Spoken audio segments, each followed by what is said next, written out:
Under stormy skies, we continued our drive along the NC 500. We've come anti-clockwise up over the top of Scotland, and we are now at the northwest corner in the area of Thurso, and we'll be staying in the village of Thurso a couple days. Crossing the bridge over the River Thurso, you enter town and are greeted by these really beautiful older buildings. And you don't always see the old buildings in the Northern Highlands because so many of them were burned down during the clearances. But this town really has maintained some of its old structures. We got into town, got settled at our Airbnb, and we're going to give you a tour of that and let you meet Martin, the owner, later in this video. So stay tuned for that. But we wanted to go grab something to eat and headed out. It ended up absolutely drenching us, and it was quite an adventure just finding dinner. We made the most of the sunset views and ended up indulging with a little bit of dessert. Thurso has plenty of great restaurants, pubs, cafes. It's just that they aren't all open, and we had gotten in kind of late in the evening. And even though it's light outside, that just talks to you about how far north we are, not about how early it is.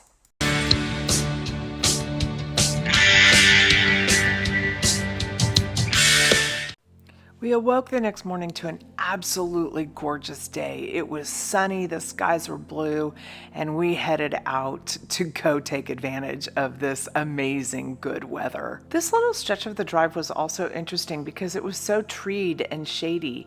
And to be honest, most of the landscapes we saw up here were pretty barren.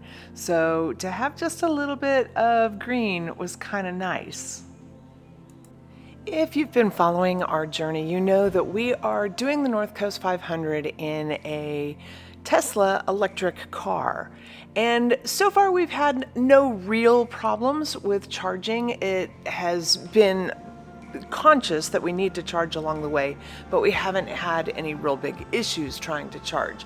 I would say the hardest part we had was in Pitlochry. The charging stations in the public car park weren't accepting our credit card. You had to have a special Charge Place Scotland card, and we did not have that card at this point.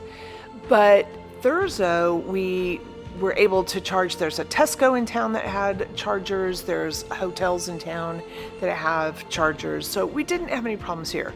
But this was sort of the last place where that was true. We start to have trouble from here on out. We're going to do a whole video on charging, because it is an issue in Scotland in general. It can be an issue, but if you aren't Scottish, if you don't live in Scotland, we had actually rented our car through Turo, and so it wasn't our car. We don't have a Scottish bank account. All of those things just made it a little bit more difficult.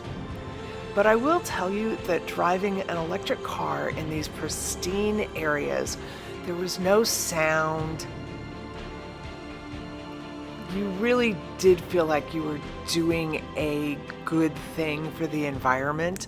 And I have to be honest, we didn't see a lot of gas stations either. So you are in a remote part of the country and services are minimal. We would have had to plan the same way for a gas station as we would an electric charging station. I would say the difference would be that gas stations, the pumps worked. We found a number of electric stations where the electric pumps didn't work. Because the weather was so gorgeous, we took about a 20-minute drive from Thurso up to Dunnet Head. The Headland Road is a single-track road that will take you all the way up to the Dunnet Head Lighthouse and the cliffs overlooking the bay.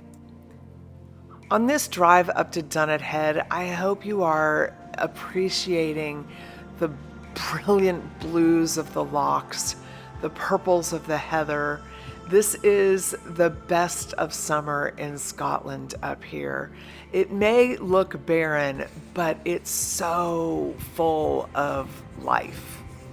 And if you're lucky, the ice cream truck will be here at Dunnet Head. Look out. From my little perch out on the cliff over the northernmost point of the British Isles in the United Kingdom and Scotland. It's quite a ways down there. This is Scotland. That means the weather is ever changing. We had some clouds rolling in. We weren't sure if storms were coming, although I think it would be magnificent to be up on those cliffs during a storm. We also had some other things we wanted to go see. And so we took off, headed down to the beach, and did a little bit of sightseeing around the area. This really is a historic part of Caithness, and there's great old buildings, beautiful landscapes, just a fair amount to see and do. I'm glad we took a couple of days here to really explore and take a look around. I go back to the idea that the North Coast 500 is not about the drive. It really is about the stops you make along the way and what you see. Like here, where we stopped by the side of the road to see a bunch of Highland coos.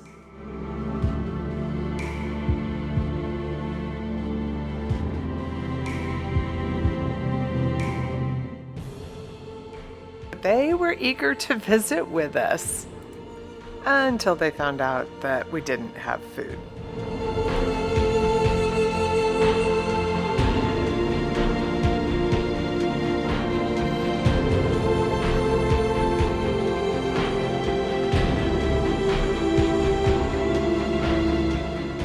We had stopped at a farm, and we were just doing some great footage of this really immense rugged landscape around the farms in this far north area.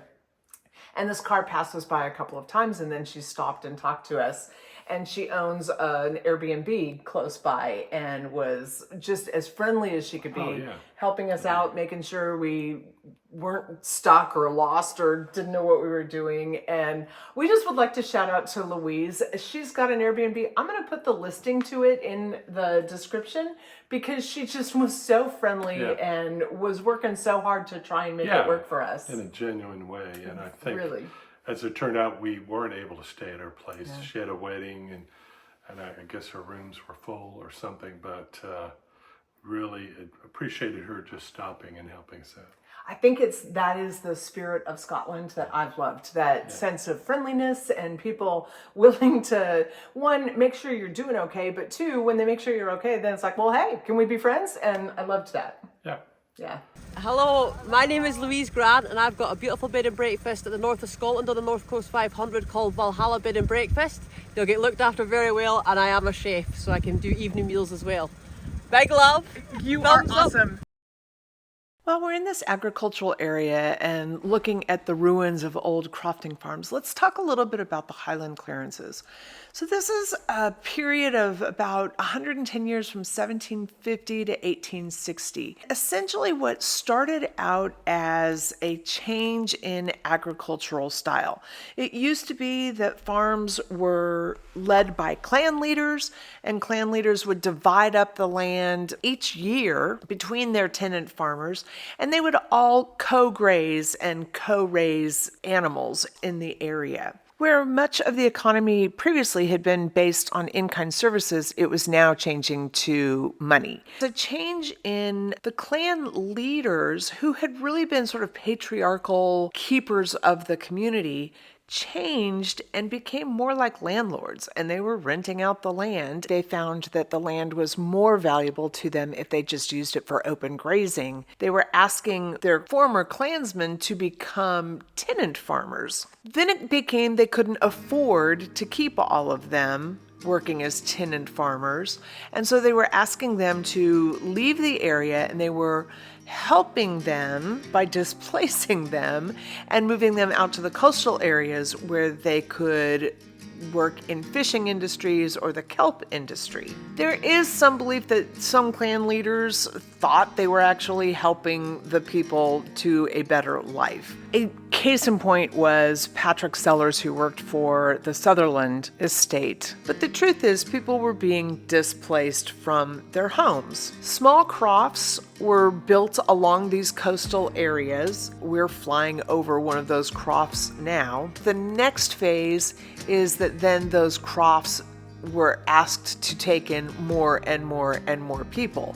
The croft was never built to fully sustain the people that lived there. The idea was that they would need to have jobs in the kelp or the fishing industry. When you started adding more and more people to the crofts, it was definitely not sustaining them. Add to that the collapse of the kelp industry, and there was a potato blight that swept through the Highlands, and at one point over 3/4 of the population had nothing to eat. The clan leaders, who were now really just landlords, were at their own expense often paying to send people to other countries. So they could go to the lowlands, essentially it was Edinburgh and Glasgow, or they could be sent to Canada, America, Australia, and later New Zealand. What was left over was vast lands for sheep and cattle farming and empty crofts. Some of these were voluntary immigrations where people were seeing the writing on the wall and understanding that they were losing their independence and their way of life. They were opting to try and pay their own passage to go elsewhere,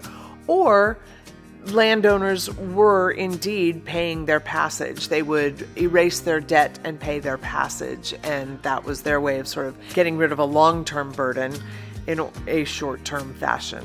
There are stories of the burnings of entire crofts when folks refused to leave. This period also marked an era of the erasure of the Highland culture. So you saw the Scots language being eradicated, the wearing of kilts was no longer acceptable, and just a general demise of that Highland culture.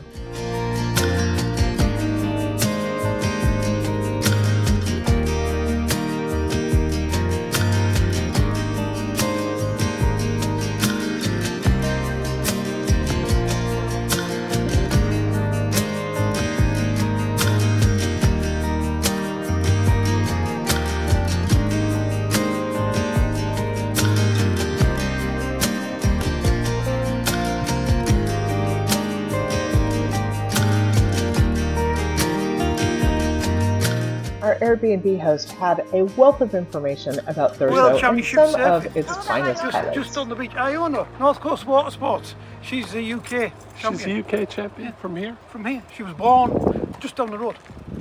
They have tunnels. Okay. You know, they have that tunnel or a pipe or whatever you call it. Yeah. They get them. You can actually see them if you stand at the beach. You can see it's the other side of the river. Yeah. And that is where they hold one of the World Championship surfing events. Okay. While we did take advantage of the surfing, we did enjoy beach time. In a gown and a crown, barefoot. Tammy was the New York State champion in poker or something? Or? Oh, poker, yeah, no. And it would be a canasta champion. Canasta. Yeah, Canasta. canasta. So I'm originally from New York, so he makes fun of Really? my Didn't know that. I'm originally from just up the road from Old York. We, Jimmy?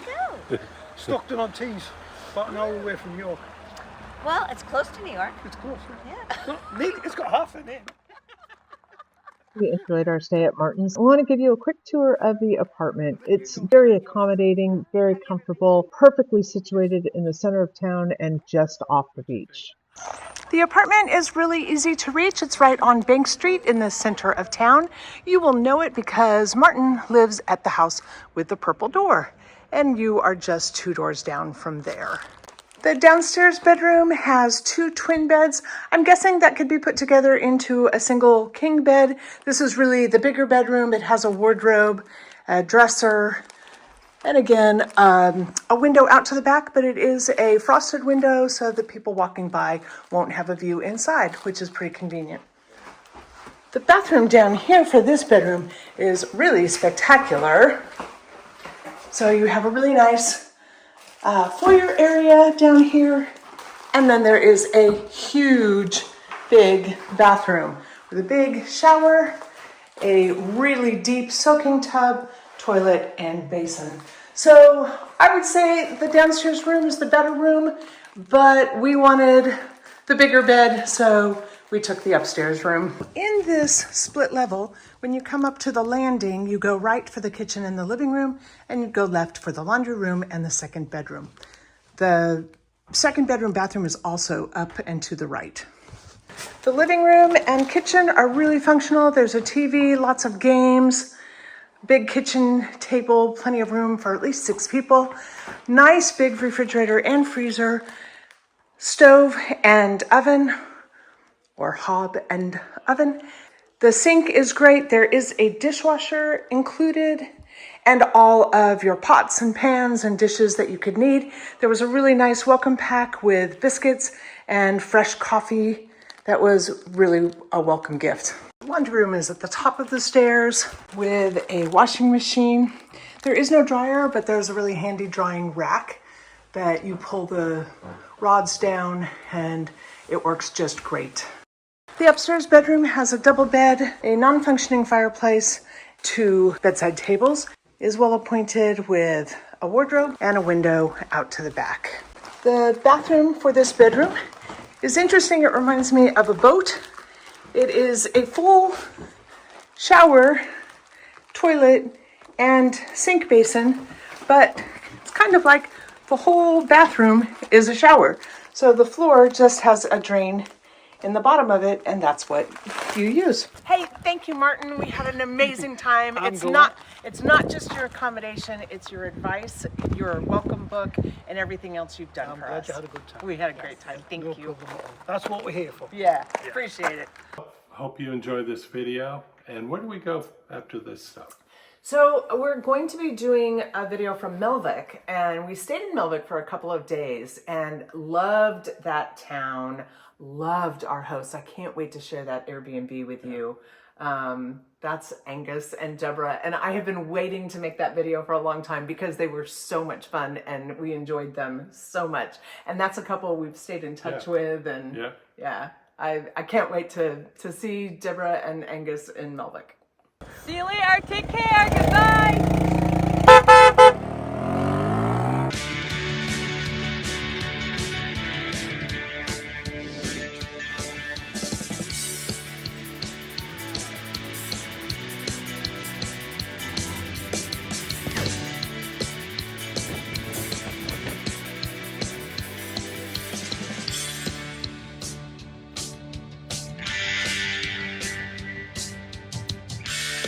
Do you remember Louise? I should. I'm sure I will after You will.